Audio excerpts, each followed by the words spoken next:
This is a 1973 four-door HQ Monaro. This car, man, it is so cool for a lot of reasons, which we're going to go over shortly, guys. But first of all, it has got to be one of genuinely the most beautiful cars that has ever come out of Australia. And that is no exaggeration. And I'm sure even if you're on Team Blue, you probably agree with me. It is absolutely gorgeous, especially in this color, and this is the factory color. Now, it has been repainted, but this color, purple, is called purple.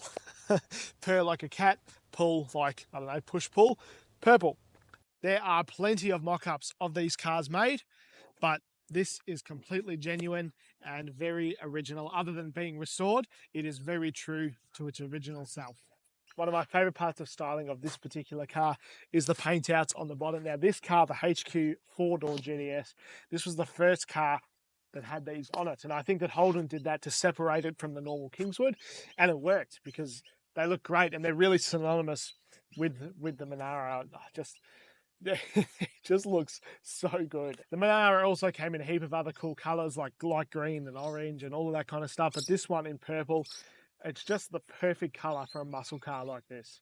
Now, don't get me wrong, the side profile of a two-door Monaro is fantastic, but this one, it's very, very well balanced. It just looks fantastic, especially with these wheels, the Monaro wheels. This car is really, really nice. Now, you might notice the one modification that it's had is it has been lowered, but I mean, it still looks great. It's not like it's a pig or anything. It looks fantastic. This color, all the chrome in excellent condition. This thing is just a time capsule. And if we open up the boot here, it is in exceptional condition in here. We do have our original spare wheel, which is very, very cool. We have our jack kit. I'm sure it is very hard to find. It even has its original tyre, and I'm sure that is very, very hard to find now. Now, these cars were so popular with Australians, not just when they were new, pretty much through their entire lifespan. So a lot of Aussies are connected with these, and that is why these are worth so much money. They are pretty hard to find in this condition, in this colour, and when they are, there's still plenty of good ones out there, but they're all hiding in garages or they're waiting to be restored. However, some of these were used for like racing, and a lot of these were pulled apart back in the day when they weren't worth much and scrapped and stuff, but now they are really part of the Australian motoring story. We're filming today in sort of Flemington area and driving this around. Everybody is looking at this. I mean, it may as well be a supercar. I love the interior though. It is so cool and it's so different from new cars. Obviously this car is in very good condition inside, that's no surprise, but the GTS wheel, the GTS dash, obviously being a GTS, yeah, it's so cool. And one thing that I really like, and if you're a bit older this might seem obvious, but it's probably the first car that I've driven that has a miles per hour speedo, and just really cool, really simple, very functional, but it still feels very, very special. Just all the chrome, you know, we've got windy handles. It's very functional in here. And actually the other thing that I've just noticed, which I've never noticed before, is all the aircon and heater controls are actually on the right hand side of the steering wheel, so the passenger can't touch them. That's quite funny. And I don't know, guys, like even sitting in here and looking through the window at those big white stripe, this car feels very, very special. It's absolutely, yeah, it's beautiful. So here is the 253. Wow, I've just started talking and I've noticed it's actually echoing. Yeah, that's quite funny. But here is the 253. Now, it's actually refreshing to see this because a lot of these cars that came out with 253s, these have been ripped out. There's been 350 Chevs or 304s injected 5 litres or LS1s or 6 litres or whatever, LSAs.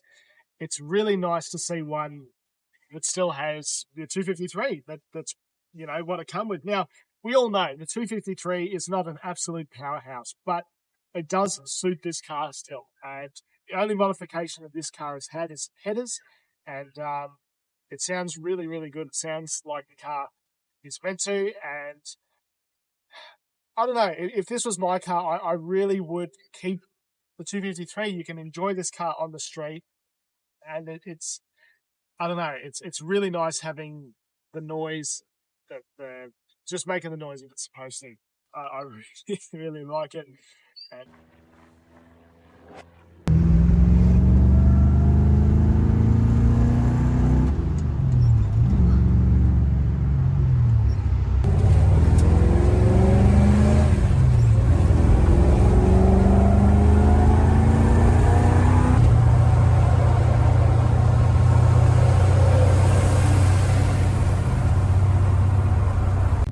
Alright guys, we are now driving the HQ. We are doing 80 k's an hour. The thing that strikes me most about this car is I can't believe how smooth this thing is. It's smoother than my Ute, which is unbelievable. And the attention and looks that this car is getting, it's just crazy. And it really is a bucket list item, me driving this car. I don't think I've never driven a HQ before. So I'm quite lucky that my first one is a HQ Monaro, genuine HQ Monaro. But man, they drive good. And especially, I mean, this car is 50 years old. This car's, you know, almost the same age as my mum. So it's pretty cool to experience something like this. You know, it's not as fast, of course, and it doesn't brake as nice as a modern car. I mean, that's pretty obvious, but for its time, it's really good. And fortunately, we've just hit some real heavy traffic, which is an absolute nightmare, and that is probably one of this car's weak points. Sitting in traffic in this car kind of sucks, but that's no surprise. And I'm really very, very conscious of what I'm driving, and so because of that, I'm almost a bit paranoid. Actually reminds me of when I had that VL Walkinshaw. As cool as these cars are to drive, and they are, because they are so valuable and significant, sometimes you almost can't completely relax while driving them. So that's one thing. But overall, I'm pleased with how it's driving. It's a lot nicer than I expect, and probably my closest comparison is that XB Falcon that I had a couple of months ago. Now that was a great car, in great condition, very well cared for, but I think that this one steers a little bit nicer. And you know, don't get me wrong, I own that XB in a heartbeat, but I think that this car might be a little bit nicer to drive.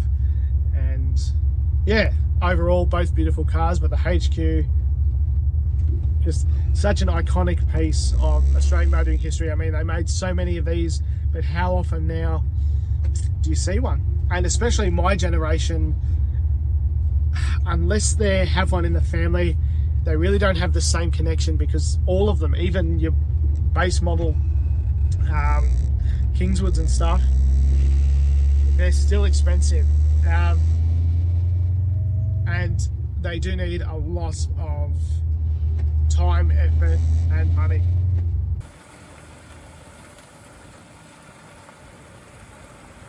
I hope you guys have enjoyed the video. I have really enjoyed my time with this car, and especially driving it. It is so fun to drive. Just gets so much attention, and filling that up from the number plate and stuff. It's just, yeah, it's very, very special. It really is a very, very special car, and it really is cemented in Australian history. I mean, this car's 50 years old, more than 50 years old, and it's getting so much looks and attention.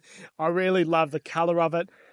It's a real dream car. It really is. And I think that I need a Kingswood. I'm probably not going to be able to get a HQ Monaro, but who knows.